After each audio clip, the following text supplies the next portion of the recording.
This is my son's hands-on basic skills, fun bin, whatever you want to call it. I thought of the idea while he was with his dad over the weekend.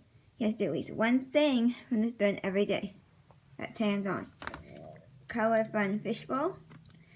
It's Cookie Monster numbers and colors. His Elmo alphabet is in here.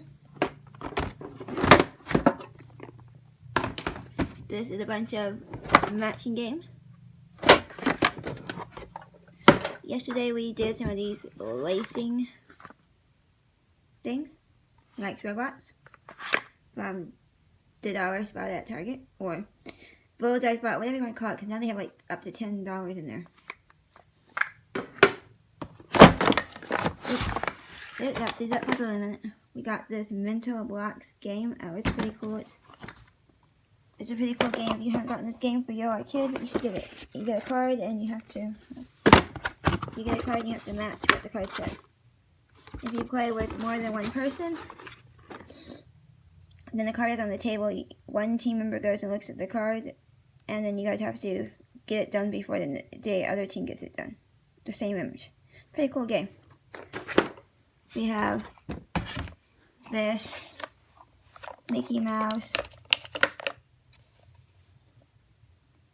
a zip, button, snap, lace, buckle with a board pin to practice. He has low muscle tone in his hands, so that's good about this. We have lacing beads. She likes to make necklaces and give them out to people. We have pattern blocks. She absolutely loves from Doug Melissa. We have, this is also a pattern thing. You put a peg in the hole and a card, and then you try to match the pattern. And then we have a whole bunch of these puzzles, but we're starting back at basic.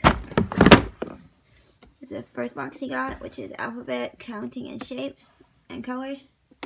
So we're just starting over at basics. He also has a mathematic one, opposites one, matching one. He has a bunch of these. Oh, word one, which he has 3-letter words. I need to give him the 4-letter word one. So we're just starting over at basics, just to get his hands going, because he's been having problems with using his hands lately, not wanting to, so it's just to get his hands going. Anyway, have a great day. I hope you enjoyed this video.